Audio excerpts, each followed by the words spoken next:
স্বাধীন বাংলাদেশে বলি বাক স্বাধীনতা, সংবিধান শেখায় 39-এর 2-এর খ ক। আপনি বারবার আমাদের গলা করতেছেন।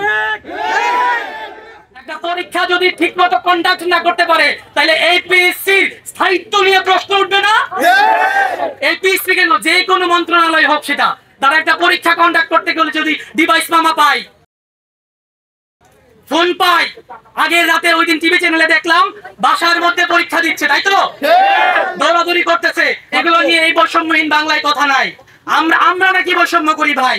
আমরা লিখিত পরীক্ষার্থী, আমরা তো টেবিলে পরে থাকার কথা ভাই। এখন প্রবলেমটা কোথায়? টেবিলে নাই কেন? আমাকে বলছে আগামী 3 দিন খাইতে পারবো না, এখন খাই নাও। পেটের সাইজ কি এমন ভাই? আমরা কি উঠ নাকি ভাই?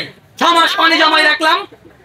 প্রতিদিনের পড়া যেমন প্রতিদিন পড়তে হয়, প্রতিদিনের খাবার যেমন প্রতিদিনে খাইতে হয়, তেমনি এই বিসিএস এর সিলেবাস 47 এর রিটেনের সিলেবাস শেষ করতে একটা যৌক্তিক সময় লাগবে, তাই তো?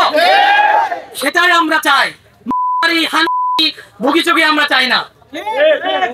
আর আমাদের একটা কথা হচ্ছে, পিসির কাছে আমাদের আকুল দাবি, আমাদের দাবি হচ্ছে অধিকারের জন্য, আমাদের দাবি দাবির জন্য না।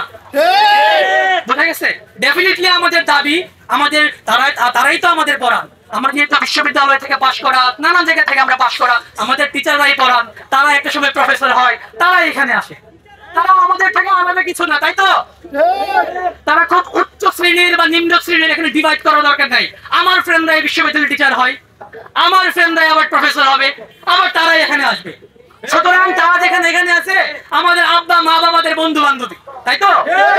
সুতরাং আঙ্কেল আন্টি, ডেফিনেটলি স্যার, আমাদের দাবি মেনে নেন। আপনাদের কলিগ হবো কয়দিন পরে আমরা ইনশাল্লাহ, তাই তো? সুতরাং খেলাই ফেলাই দেখেন না।